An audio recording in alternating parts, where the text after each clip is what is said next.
What's up, everybody? What's going on? It's your boy Deonte Burden, aka Mr. Short Dollar himself. Hey, listen, I want to have a quick live feed with you guys to discuss something that I know a lot of people do it, but not do it. And I don't say I'm against it because I've done it myself, especially recently. That's being a cash out refinance.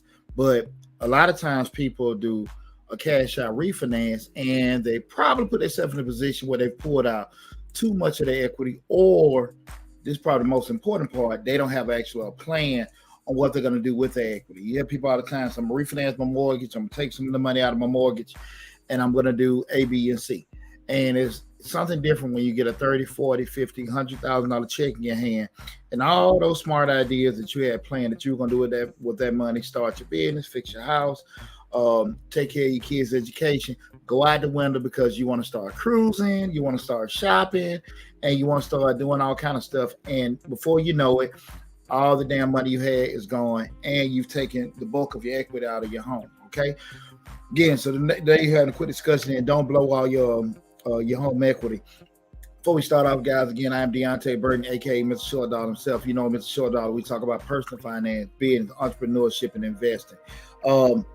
One of the things that, especially when we're looking at right now, what's going on in the market, everybody know we're in this state of hyperinflation, where you've had hyperinflated or overpriced properties in the real estate market, and a lot of people have kind of with the rates going up, that's the Federal Reserve have stepped in and increased rates, which is pretty much the cost to borrow.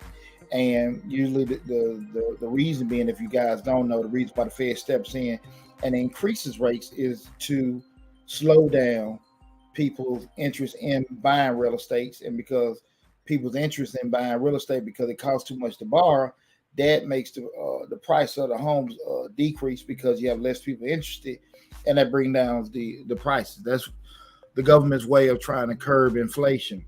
With that said, you guys know home equity is pretty much the difference, the value, the market value of a home minus whatever difference that you owe in a home. So again, if you have easy example, if you have a market value being what people will purchase your home for, being $100,000, but you have a loan for $50,000, you have $50,000 in equity. Okay, that's pretty much in a nutshell.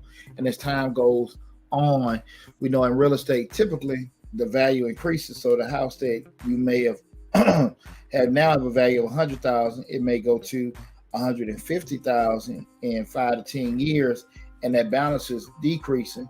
So now you have a home with a value of say $150,000, but you have a loan balance of $30,000. So now you're looking at I'm about to forget my dang math. 150. Now you're looking at God, I've been adding all day long. I apologize. $80,000 in equity. It's been a long day, y'all. Y'all please forgive me. But those kind of things will happen, that the value increases in relation to that. It's been a long day. Y'all know I'm an accountant by profession, so I have the brain cramps myself.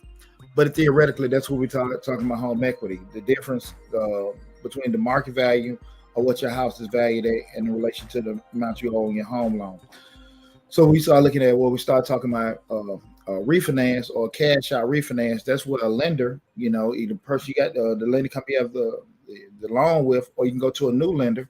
They'll give you opportunity to refinance the loan, pull some of the equity out, and give you a whole new loan. So let's go with an example of that. What I mean by that, just say if you owe $50,000 on that home, they'll let you refinance that house at 80% of the value of the home. So we have a home valued at $100,000. 80% of that is $80,000. If you owe $50,000,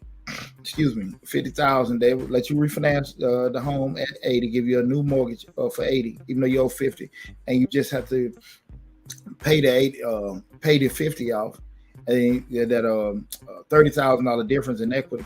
That's what they will let you get with doing that. So theoretically, you may have more money for the value of your home being is $100,000. You owe 50, you have 50 in equity, but the mortgage company is only going to let you take 80% of that anyway.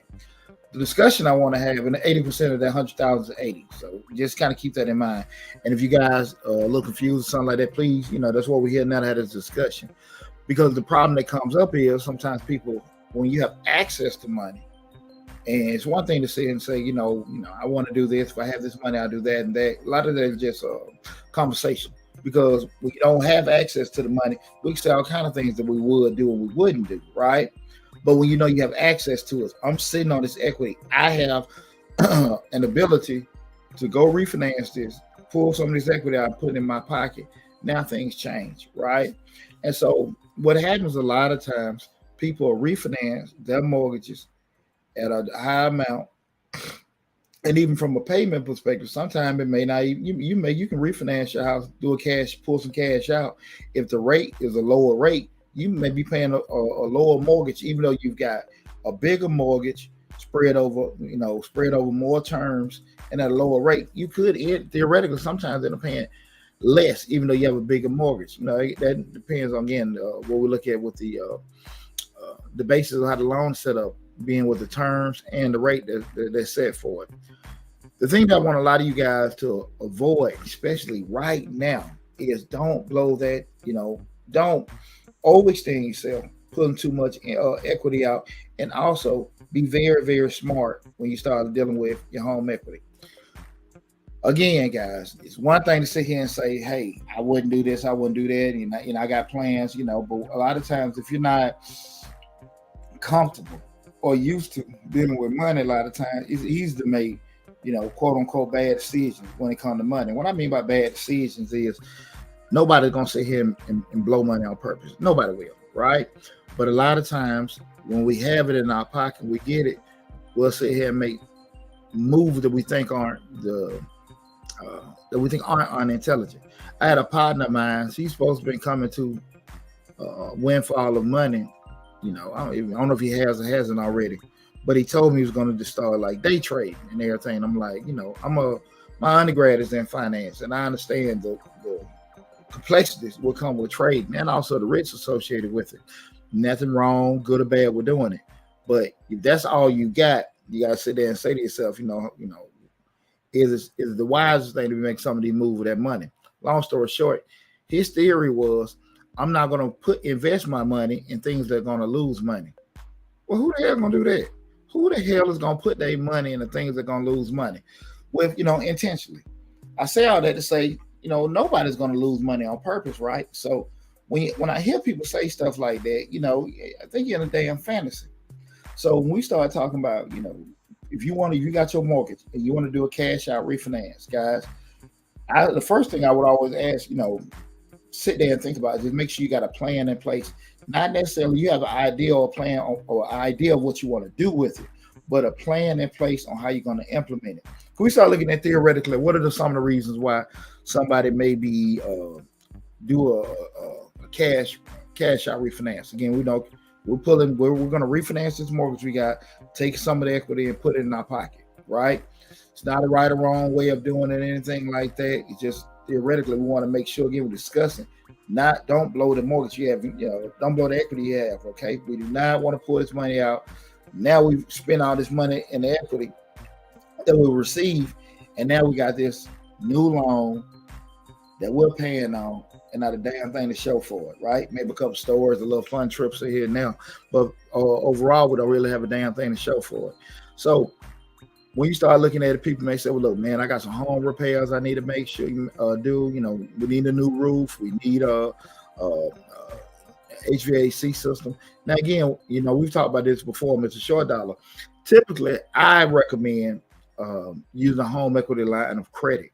If you can check out some of the videos of Mr. Short Dollar, remember we have the different playlists with financing and stuff.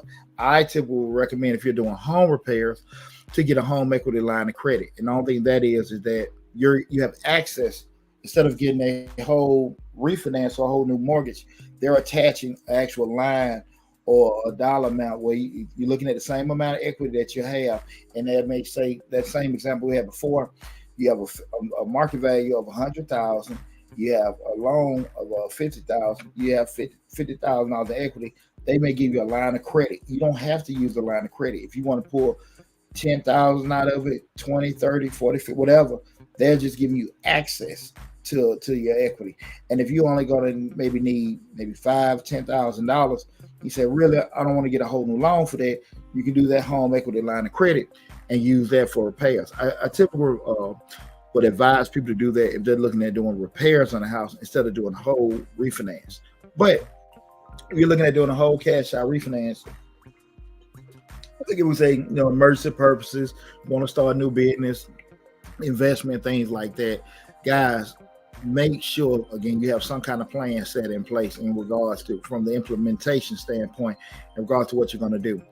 I typically recommend to people, anytime you come into any kind of windfall of money, right, and you know that you're not used to dealing with money. When I say used to dealing with money, I'm saying this. That's not meaning you from an income standpoint, you don't make a lot of money or anything like that. What I mean by, you're comfortable knowing you got hundreds of thousands, or you just say tens of thousands of dollars, usually around you all the time. Even though we say, well, that's not a lot of money, but at the end of the day, if you're not comfortable dealing with it, me being an accountant, I'm used to dealing with, 10, 20, 30, $40 million around. It ain't a lot of money, but I'm kind of numb to it. Usually we see with accountants, it's paperwork to us. It's not our money, but it's paperwork. So we're just kind of looking for damn nickels and dimes and stuff like that. So usually financial people, it's not the same kind of thing where you look at it and you kind of get, kind of bug eyed. We're looking at it. It's just more so like it's just damn work. So it's kind of, you're kind of numb to it. But if you're not used to dealing with that, a lot of times when it happens, it just, again, it's not a dumb person thing. Usually when you get like windfalls today, you feel like you're a little smarter than what you normally are. And what I mean by that, you say, well, look, I'm going to do this, I'm going to do that. It's going to be a smart move because you got access to this money that you normally don't do. And that is very, very, very dangerous for yourself, because keep in mind, when you've made some kind of new kind of commitment, be a $20,000, $30,000, $40,000 new mortgage, hell, that shit starting over. And you did it with the thought process of pulling this equity out. Once that equity is spent, you just stuck with a new damn mortgage, right? And nothing to sit here and use it on. Now, if you sit there and say, I'm pulling some equity out, I'm going to buy some more properties. Yeah, people a lot of time with the Burden method, buy, repair, rent, and then refinance and all that kind of stuff. I've seen it. The only issue comes up is, guys, a lot of times, well, it sounds good theoretically, but when you do a lot of refinance, especially you start talking about rental properties and doing that, there are so much other intangibles that go along with doing that. We start talking about from a planning standpoint. If the property that you fixed up to buy and hold and pull equity out, is it going to have sufficient equity in it for you to do that? Theoretically, is the rate that you're borrowing that going to work? All that kind of stuff got to be taken into consideration. But that is a good example in regards to using that equity for doing that, making other investments. You kind of want to make sure whatever you're doing is going to be beneficial to you if you're going to spend it. If you're going to just sit there and hold it, because I can just use myself for example. I was in a situation where I had a lot of equity in my home, but I just tapped into some of it, pulled it, and set it in a little happy place. With that said, I wasn't going to be taken. I wasn't going to go. Again, we said before, they're only going to let you get 80% of it. I wasn't going to put myself in a situation where we dealing with hyperinflation in the market, especially when I mean by hyperinflation, you got all these homes, overvalued right now, and we can honestly be a year from now, the house that is worth $200,000 could be worth $150,000 this time next year because of inflation. The prices are up. I always keep that kind of stuff in mind. Definitely in what stage of the economy, if it's a bear market, bull market, we in a state of inflation, it's a recession. Keep all that kind of stuff in mind when you're acquiring, that property. Right? A lot of times people give you cookie cutter advice. Well, buy this, flip this, sell this, and all that kind of stuff. But in real life, you have a lot of different things going on, especially from an economic standpoint. You're not necessarily going to be in a situation where everything outside of your house is always going to be the same. Again, people, say we've been tinkering on the edge of being in a recession for the past 3 or 4 months, right? We're still with all this tough inflation, with all these prices and everything. You buy a house for $200,000, and you feel like that's the market price for it. But being in a state of inflation, that price drops. so does your inflation. So I'm sorry, the equity that you have in your home drop. But the loan amount stays the same. So with that said, you have to be very, very strategic when we start talking about, using your equity. And my plan to you guys is two things. When you start looking at want to pull equity out and make sure you put yourself in a good position.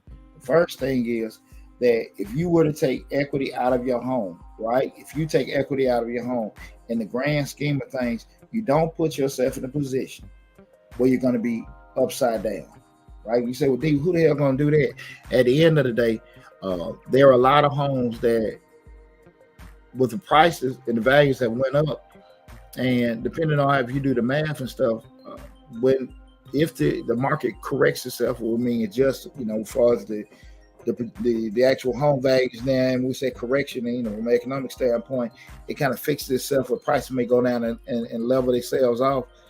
You don't want to be taking so much of that equity where you're upside down. And we see that a lot in with cars. People buy a car for $20,000, but depending on how the terms are on the purchase, they got a loan for $35,000, so they're $15,000 upside down. It happens all the time, right? Especially you turn around and tie another vehicle into that purchase. A lot of people but have cars or car purchases where they're upside down in relation to the market value and what they owe. And that can happen with your home, especially if you have pulled equity out. And you have things like, a recession comes or the market overcorrects and you right at the loan amount and the market right there together, or it drops below that. And it happens. Do I think we're going to have another 2008, 2009 where everything hits rock bottom? And I don't know about that. But I do think there's going to be a significant drop in prices. More than $50,000? I don't think so. I damn sure hope not. But I always kind of keep that kind of stuff in mind when we start talking about dealing with your real estate, especially that home equity, right?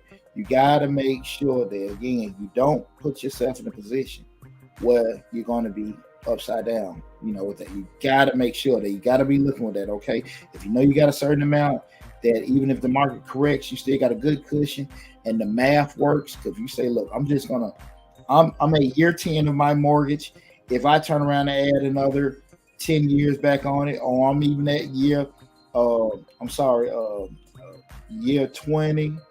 with doing it, and I can add a little bit out. The rates are good and everything, and I'm adding a couple more years, maybe 10, maybe 20 more years. And could you say, well, why do that?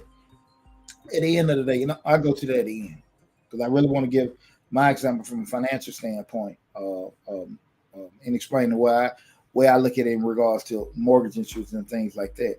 But when you back to the point we're talking about, just maintaining that equity, guys, you have to make sure that you're very, very careful in regards to not overextending yourself. When you keep yourself, if the market corrects a drop, that home value still doesn't go below with this new amount of the refinance, even though you pull some cash out. The second thing is, what I will recommend, even just doing it, what to do with you or with your cash if you turn to a cash out refinance. If you get any kind of investments, guys, make sure that the return that you have, and it's going back to the interest amount, you're putting yourself in a position where the return that you're going to get, be it another property, that you can get maybe at a discount or lower than normal at market or below market price, the return on it, if you keep it and hold it and the value goes up, or if you sell it, it's going to come at a higher return than what you just bought, right? If then here's the key thing with that. This is where a lot of people get caught up. A lot of people get caught up because they always guessing in regards to what they're going to do with their mortgage and everything. Let me make sure you guys know. Again, I'm Deonte Burden, aka Mr. Short Dollar himself. Today we having a quick discussion. Don't blow your home equity. I'm streaming live on Facebook, YouTube, Instagram, TikTok, LinkedIn, and Twitter. Y'all feel quiet. I got a quiet show right now. I don't see any too many comments or questions. And if you have any questions outside of what we're talking about, just hold them to the end of the discussion. I'll open the floor up, and I promise you, I answer all your questions for you guys. But again, if you know that you can actually pull equity out and you have opportunities, let's just say, use that example of the 100,000. value. You got a home worth with a loan balance of 50, and you want to pull out maybe $30,000, $40,000. Uh, you can take that if you can buy you maybe a house or two that you know that undervalued, and the value will increase within a couple of years, or you're buying at a discount. I wouldn't be against that. I wouldn't be against that. Everything to me always come down to math. Going to math first, is the math work, then we start looking at the other intangibles, that being the area, the market, things like that. You know, their development around there, good school system, things like that, that will cause everything to work out. That's the way I would look at it. I wouldn't be against it. Okay. So those two things you want to look at it, again, that you don't make sure you don't overextend yourself, pulling too much out.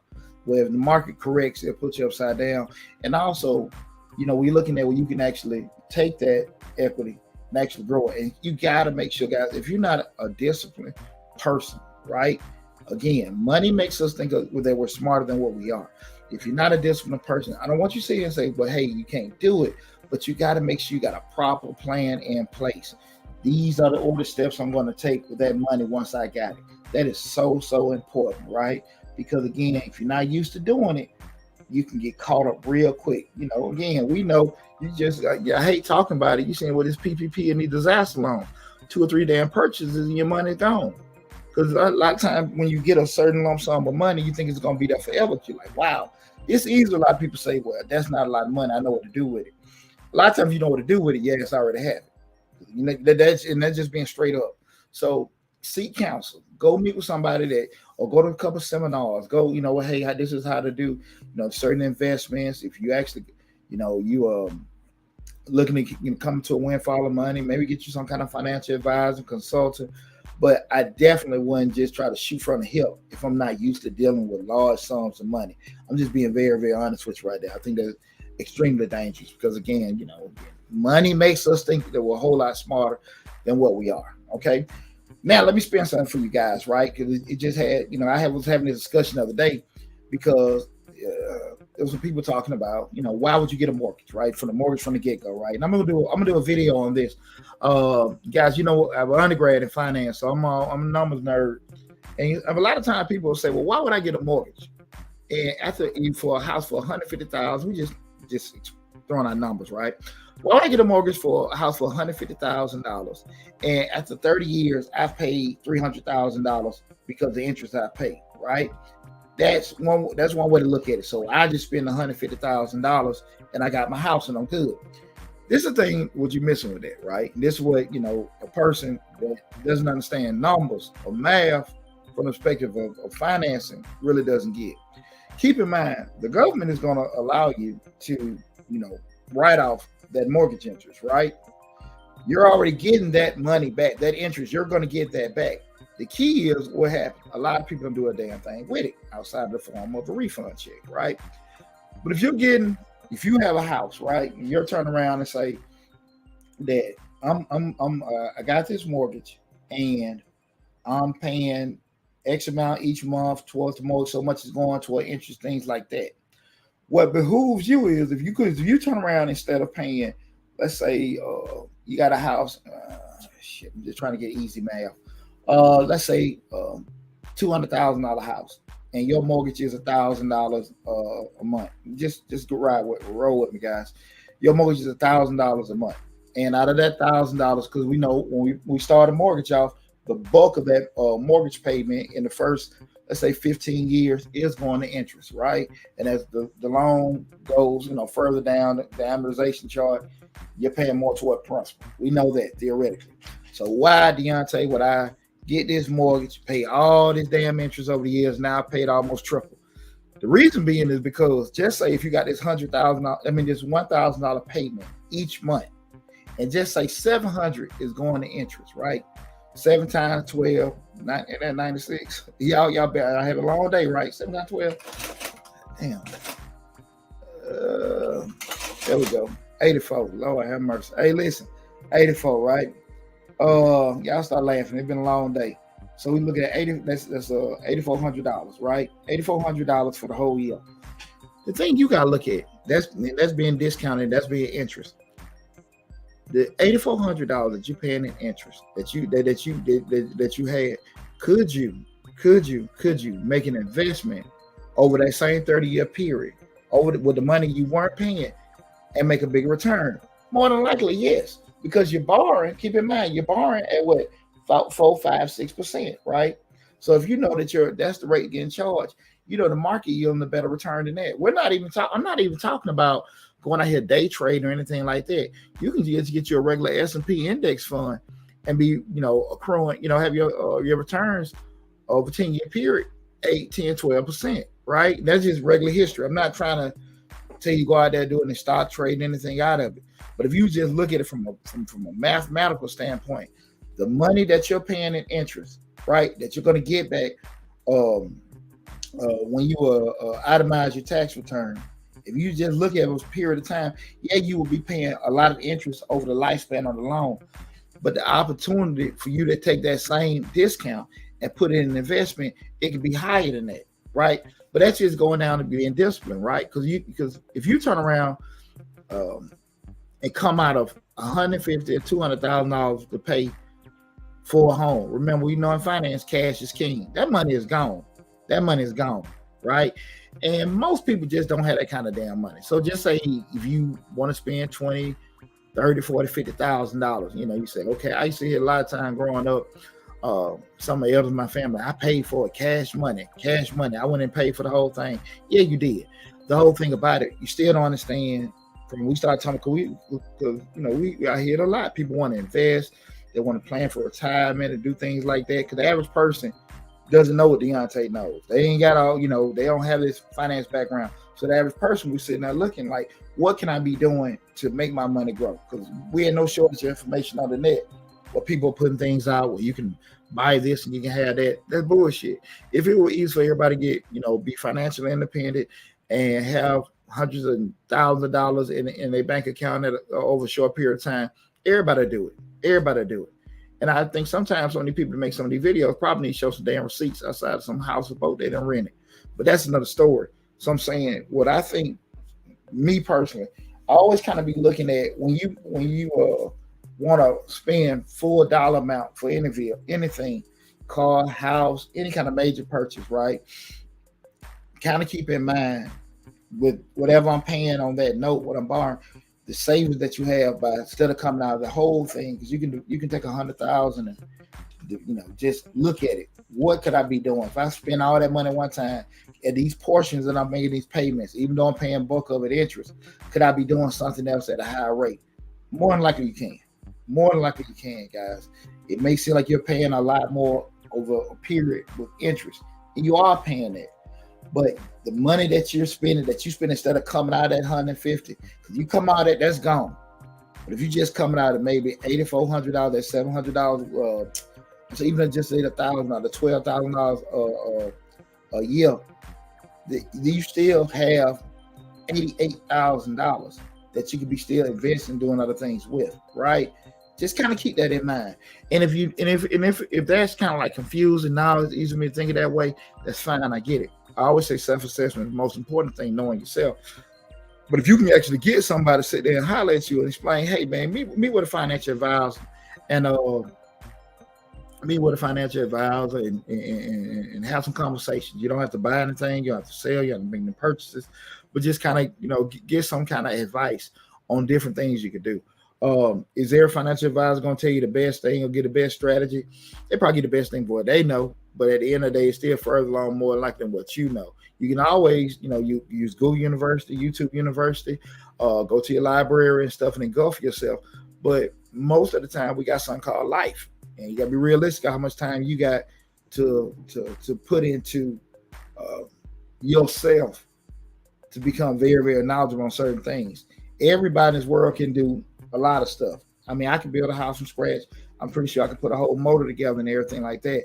But the time it's going to take me to learn that, do I really have that time or the capacity to understand that process in a certain amount of time for what I want, for the actual task that I want to get done? We got to be realistic about that.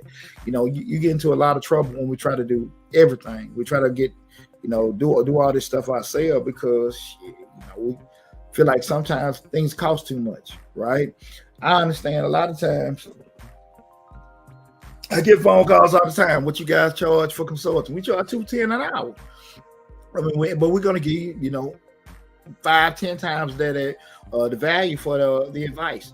Everybody don't see it that way. I understand. That's fine with me. We've been in the tax prep industry over 20 years. And some people may say we charge too much. I get it. But that's our value for what we have. When you sometimes if you don't actually know how the value of certain things, you might say, man, that's too much. That costs too much. But again, you putting a tag on something, but you want a certain return. Got to be realistic about that. And a lot of times, I don't think people are being cheap when they feel like somebody charges too much. I think they're just probably not knowledgeable because they don't deal with it every day. Typically, if you deal with something, you'll know something is overpriced, not just because somebody is cheaper. Because I'm pretty sure anything out here that you can get a hold to, you can get it very cheap. But at the end of the day, if you want value, recourse, security, some kind of fallback, you're going to pay for that, right? That's just something to keep in mind. But again, I want to have that discussion with you guys where we're talking about don't blow your home equity. Make sure, guys, when you have a lot of Google calculators where you can just go in there, mortgage refinance calculator. A good one I use is dinkytown.net, dinkytown.net, Dinkytown. You can Google that. They have a lot of calculators that you can actually do a lot of plug and play. And I will go in there. Let me see if I can put that in. Let me check on my computer right quick. This thing ain't dragging. And I'll put this in the chat. But you can definitely go computer dragging right now, guys. But I'll make sure I get to it. But dinkytown.net, they have a lot of calculators that you can actually do a lot of plug and play in regards to let me see. I got it right here.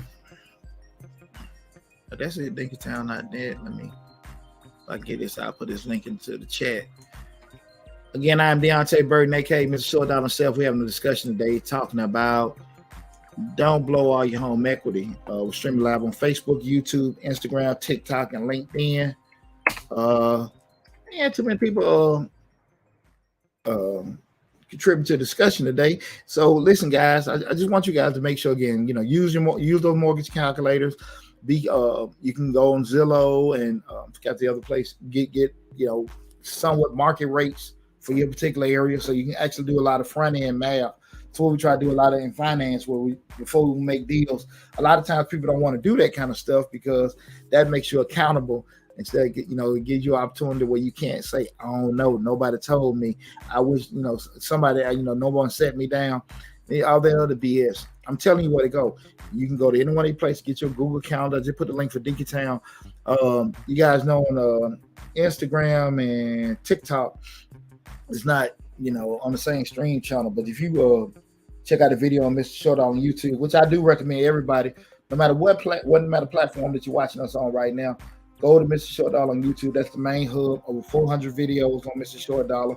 Got a grant playlist with over 150 grant opportunities. We got a finance playlist, personal finance playlist, entrepreneur playlist, business playlist, and a grant playlist, live shows, videos, everything. Like I said, over 400 videos on the channel. So go to Mr. Short Dollar YouTube, subscribe to the channel. That's the main hub with all this information is. So whatever I'm doing now, everything will be there.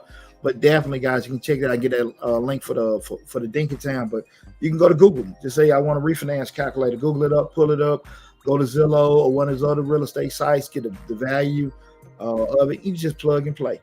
You can Google Fed rate, bank rate, and see what the current refinance market is for your actual zip code. You plug and play everything, right? Whatever. To the T. You can actually guesstimate, home insurances, but hell, you can go county property tax records, put in the property tax for the year before, maybe go up 1 or 2%, whatever. Everything plug and play, right? You have everything at your fingertips to sit down and make an informed decision. And that's all I preach, you guys, right? You ain't gotta believe Deonte, you ain't gotta believe Joe Blow, this, that. Now I'm giving you the tools, right? Go there, plug and play, put it in. But what I don't want you guys doing is making decisions on how you feel in regards to something and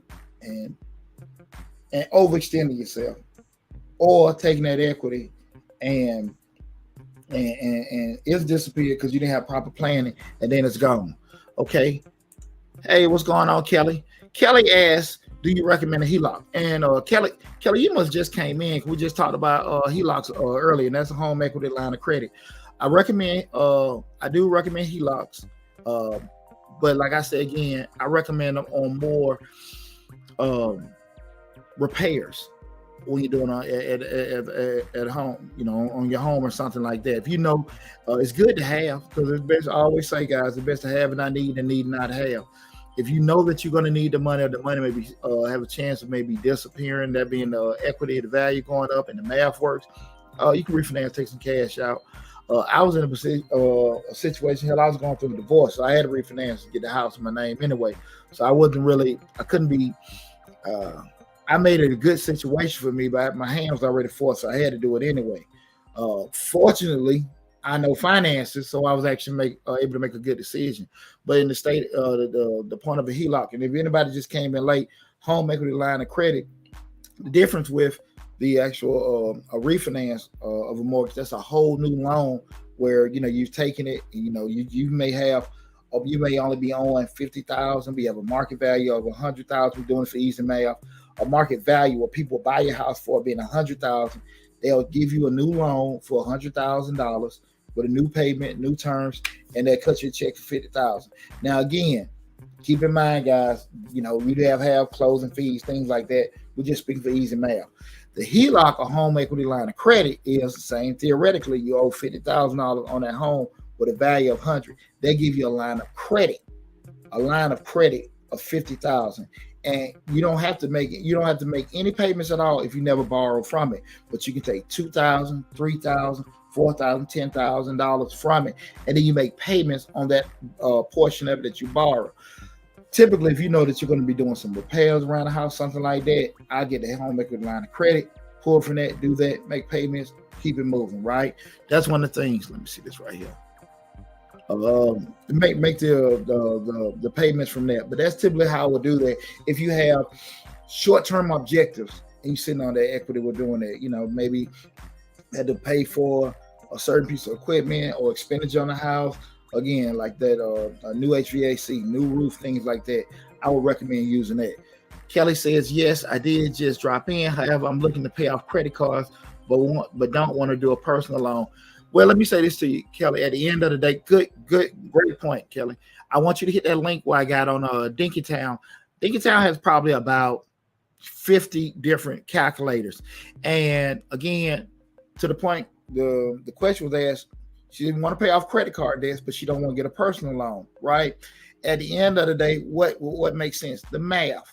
Because remember, when we pay the credit card, we're dealing with what? Revolving debt. Well, it's turning right. That wheel is turning every month with that rate. More than likely, probably at a higher rate, right?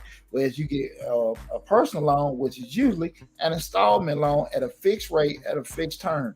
More than likely, I will tell you that if you get a personal loan to pay off your credit card debt, you'll probably end up paying, from a cash flow perspective, less money because you'll have a fixed, probably lower rate. Now, you're throwing in a lot of properties, but it's typically how that will go. You'll have a fixed amount. Now, when you borrow this, this is the key thing. You got to pay those credit cards off. Don't just get the loan and then now I got this loan and I'm going to pay on those credit cards. Pay those credit cards off. More than likely, you're going to be paying less on a monthly basis, right? Because you got it on a term at a lower rate. And typically, if you normally paying $1,000 a month in credit cards, right? Now that's you've condensed that down to a personal loan. Now you're paying only $800. You make even kick that other $200 and reduce that term amount quicker. But go to Dinkytown and see if they should have like credit card. Should I consolidate or personal credit? All those kind of different scenarios. They probably got a calculator on that where you can do again the plug and play. What's the rate that you're paying on these credit cards in relation to the rate for the fixed personal loan?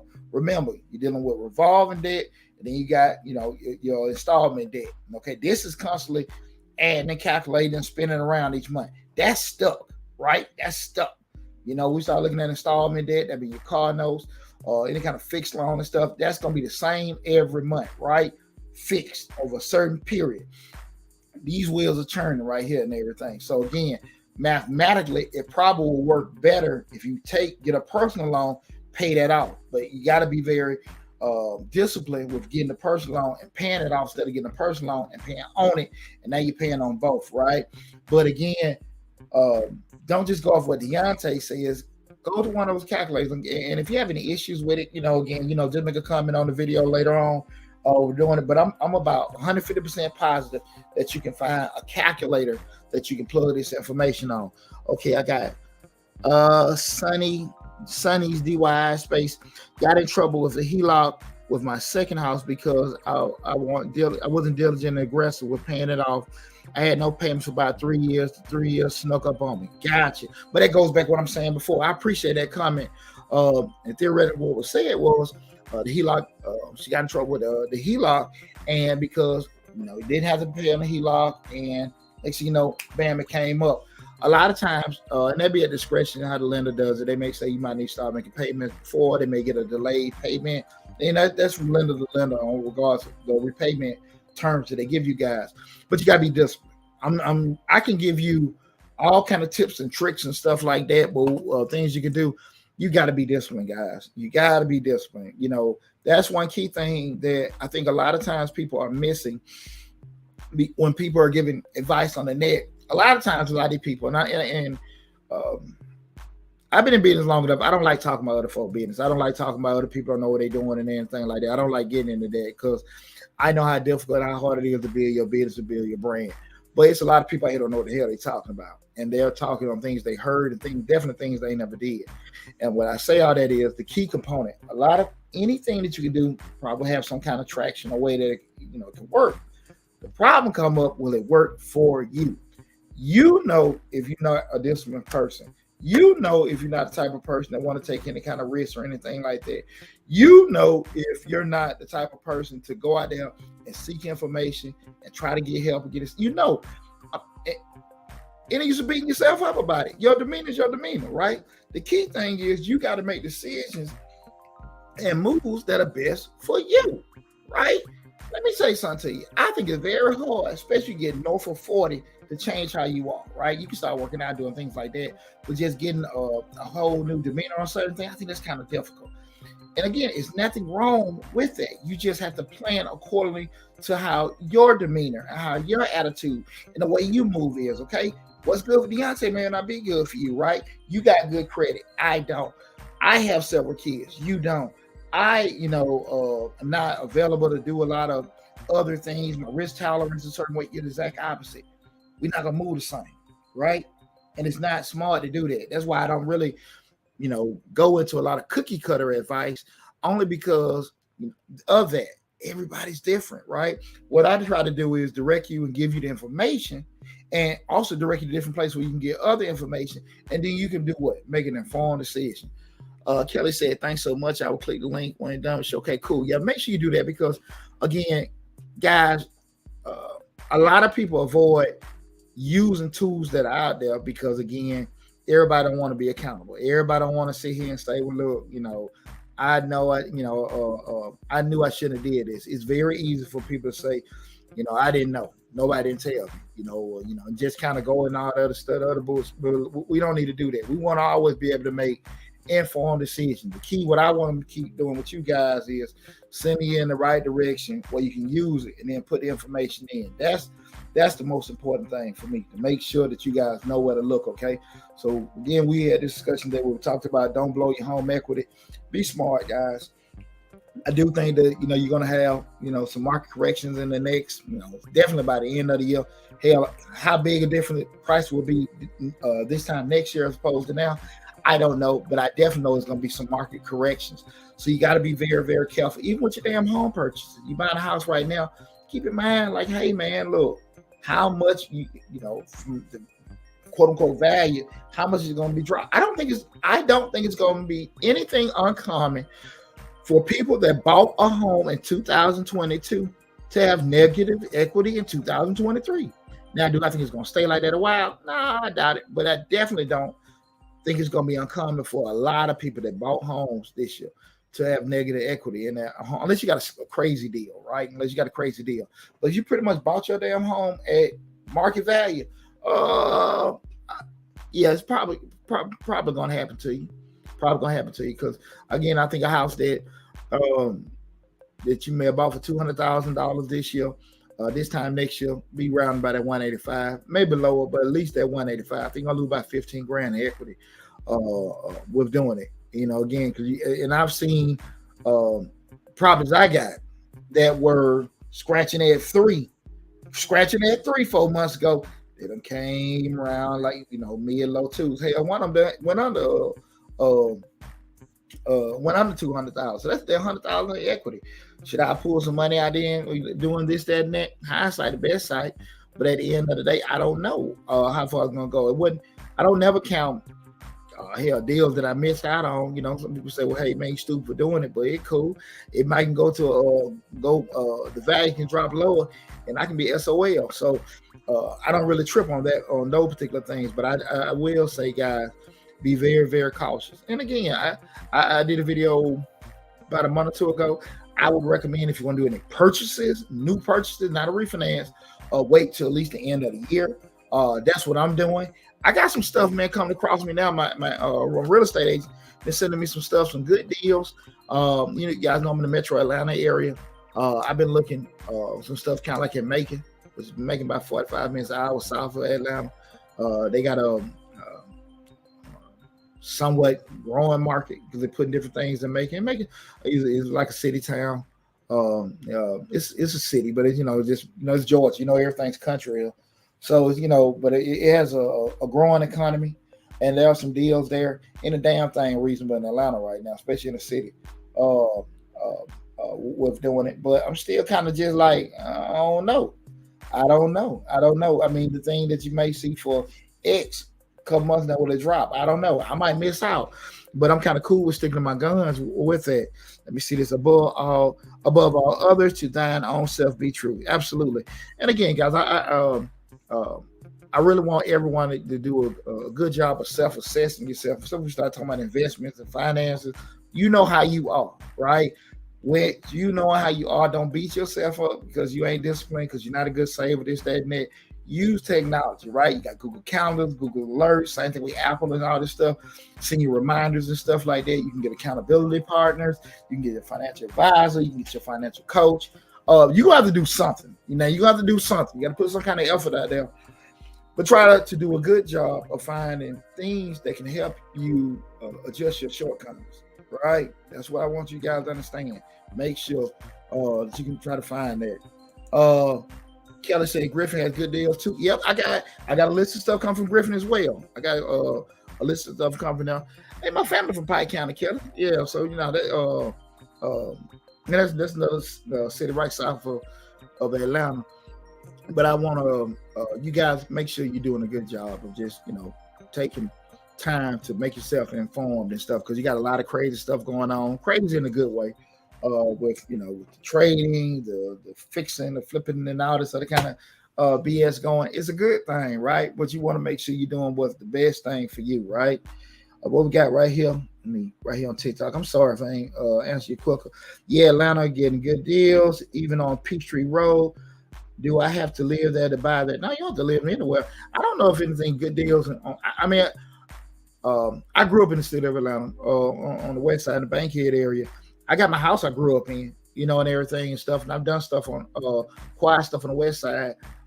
Do I think there are good deals on there? I don't know. It just costs too much money, right now for what I want to do. Now, again, that's what I'm saying. What I want to do and what I want to spend, the way my plan works, I'm not going to do it. But that, it could be a perfect thing for you. That's why I say it's very important. Try to get your team together, especially when you start dealing in real estate, man. Get you an agent that you're comfortable with, and you can just let them know your vision, what you're trying to do. If you want to do buy and hold, fix or flip, a little bit of both, you just want to learn, get you a team together. If you can't find an agent that you feel comfortable with and they start talking above your head, get the hell on, go get you another one. But that's the thing. Put yourself in a position where you can get informed and get the right people around you. And that's what we do that with everything. We do that with our mortgage folks. We do that with our financial advisors, our accountants, and stuff like that. I always say, guys, I understand how to get your hand forced. Like I said, I went through a divorce, so I had to do that refi. So some of the stuff was a little bit more rushed, but I was able to still go the way I wanted to go. But ideally, I didn't do everything the way I wanted to do. It worked out great for me. Don't get me wrong. But again, I understand the whole. Sometimes we do get our hands forced, but just be very smart about uh, um, trying to get a proper plan in place. Uh, paper tech TV. I'm a truck. I'm trying to start buying homes. I'm assuming, brother, you saying you're a truck driver. You started trying to buy homes. Same thing. Same thing. Get your team together. Um, if you're working, guys, again, we talked about it a little earlier. This kind of outside of what we talked about with the whole thing of with real estate. If you got a job and you got a family and stuff, you got 24 hours a day, right? Do not put yourself in a position where you're trying to do every damn thing. So you working, you got to spend time with your family, do all this other kind of stuff, and now your ass trying to look up properties. You trying to go to Home Depot. You trying to go this, that, and that. And I get it. It may be cheaper from a cost perspective if you do everything, but it's a whole lot more expensive from a time perspective if you try to do everything, right? The shit that you can pay somebody to do may take a month or so, but the stuff you doing yourself may take 6 months to a year. Nothing wrong with either one. It just depends being realistic what you can or can't do. Okay, but I just want again, we got to be smart about we try to do everything, right? Everything. Okay, you know what I'm saying? I find myself doing well, you know what though, at the end of the day, it go back to what we were talking about earlier. Sometimes you can have a conversation with somebody and they throw a number at you. You're like, man, that's too much damn money. But hell, they might be giving you a good deal, especially if you're not familiar with it, right? You talk to a contractor, well, they'll say I do it for $1,000. If you're not used to dealing with it, you're like, damn, it's $1,000 damn dollars. He ain't doing that but turning this and knocking this, that, and that. But I just remember when I was first started dealing with real estate and houses, and I tried to do everything. I never forget, run a house, trying to put a toilet in. I'm laying in water and piss for a whole day trying to fix something. Man, I couldn't take it no more. I got a damn plumber. He was in and out in a damn hour. And I spent a whole day rolling around this little floor. Just, man, listen. But I didn't know. I wouldn't necessarily say I was trying to be cheap or be greedy.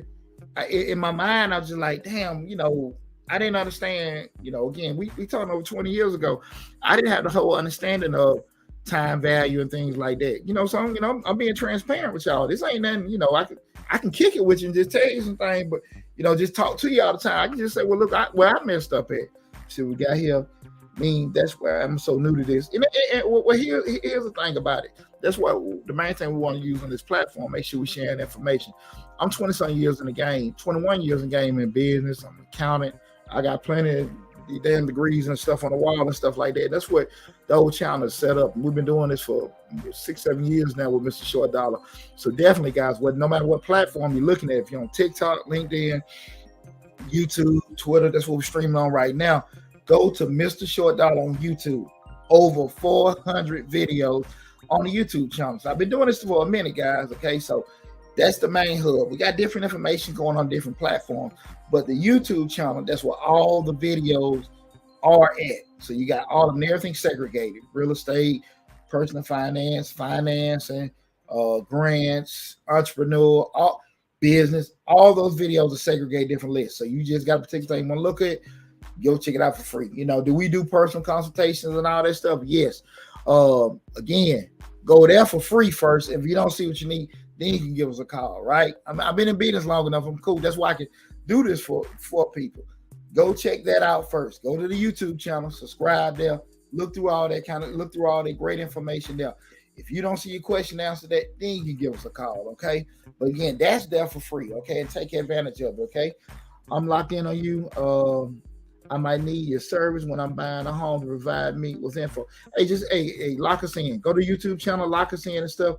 Got you covered right there, man. And I appreciate all the love and support. But listen, guys, I'm finna get ready to get out the broadcast right now.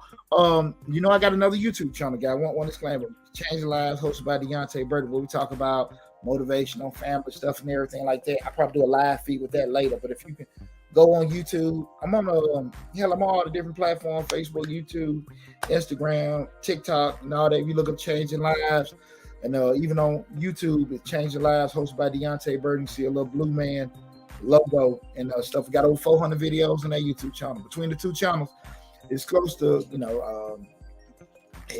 close to 2,000 videos. We have even with all the different platforms, not close to 2,000, but over 800 videos with that. Hey, y'all gotta bear with my math been off like hell today. I had a very, very rough morning. It was cool, but your boy had a rough morning, so I know I've been throwing out some of my math. A lot of it's been off, man. But y'all, please forgive my heart in the right place and stuff. But definitely go to the YouTube channel, check it out. But in the discussion we had today, again, just recap everything. Don't blow your home equity. Guys, remember, be very, very smart about it. Make plans about what you're going to do with it. Not ideas. Have a damn plan. Like, I'm going to take this and invest in this, do that. Have it already broke out. So when you get it, if I know I'm going to get a check for $50,000, I know 10 is going here, 10 is going there, da. You know that, right? Not you just get it. And, because again, once you get it, trust me, you're going to mess up something. Have your plan set prior to, right? And then once you receive it, you can go from there. We know plans, what they adjust because things happen, right? You got the price went up, the price went down, da. Market change, whatever, you don't have availability, get it. But you got to have some kind of structure in place prior to you receiving it. It happens too often. People get checks, spend it again. Don't get it to pay off credit card debt, anything like that, and then you turn around and get the check, and now you want to go shopping, you go take care of it later. Or whatever, somebody gave you a deal, or can't, you done ran your damn mouth, let folks know that you got some money, now everybody coming to you with a deal and stuff like that. It don't just happen to athletes. It happens to people, income tax time, refinance time, inheritance time. Everybody know when you got something, everybody gonna come to you with an idea. Keep it building to yourself. That's a change of life advice. But definitely with that said, be smart enough to have everything thought out and broke out, okay? I always want to make sure that I really take emotions out of having with money. How you feel, what you care, what you think. Damn it. What you know is what you see. Math is a true science, right? 1 + 1 is 2, right? We can't get around it. But when we start going into, I think I can do this, I hope I can do this, we're going to pray on this. I'm telling you, you have yourself in a bad way, right? Make sure you do proper plan. That's the best advice I can give you guys, okay? Go to Dinkytown, check out those calculators. Y'all can just, go there now and just take advantage of the information, do a lot of plug and play stuff. I mean, they have information just on retirement and savings, things like that. But you can go on the YouTube channel. I got tons of videos on how to break out retirement and savings and things like that as well. So I definitely, wish you guys the best of luck. I appreciate you guys tuning in. I really enjoy the conversations and everything. But probably another feed later on, Change Your Lives. Maybe I want to miss a short dollar later on as well. But love you guys. Be safe. Appreciate the support. Oh, one thing, guys. We're stuck at 24,600 subscribers on the YouTube channel. If you can, we want to get at 25,000 before the end of the month. If you can, go to the YouTube channel, subscribe to the channel, share the YouTube channel. Also, yesterday, I forgot this. We just introduced, we got over 150 grant opportunities on Mr. Short Dollar on YouTube. Over 150, right? Constantly, right? We just introduced a new $10,000 grant for entrepreneurs. A new $10,000 grant for entrepreneurs. And that one, I think, expires on September 26th. We still got, I think, the 2 grants. One expires on the 16th of this month. What is that? A Friday. The Thursday, Friday, I think. And another one again. Guys, it's time. We have some recurring grants that are going that are constantly renewing each month, especially for female entrepreneurs. Guys, go to Mr. Short Dollar on YouTube, man. It's a ton of information. Now, subscribe to the channel, take advantage of the information. Getting a little hoarse now, they're gonna wet and whistle and everything, but I had a blast, man, rapping with you guys. Y'all take care of yourself, be safe, love you, and feel free again. Now, one last thing, on the YouTube and Facebook videos, all the contact information is there. So the LinkedIn, the other social media platforms, from Facebook, Instagram, even the office number, if you want to book appointments, all of that stuff is in the description section of the videos on Facebook and YouTube. So again, if you want contact information, go to the YouTube channel, and every video in the description section, you'll see contact information. All the social media, my business, Majestic Business Services, we celebrate 21 years in business this year. Contact information to get to the office and everything. All that information is there. So you go to the YouTube channel, every video description section, you'll see everything there. So if you have something run across your mind later, feel free to reach out to us there as well. Okay, take care of yourself, guys. Love you. Be safe, and talk with you soon.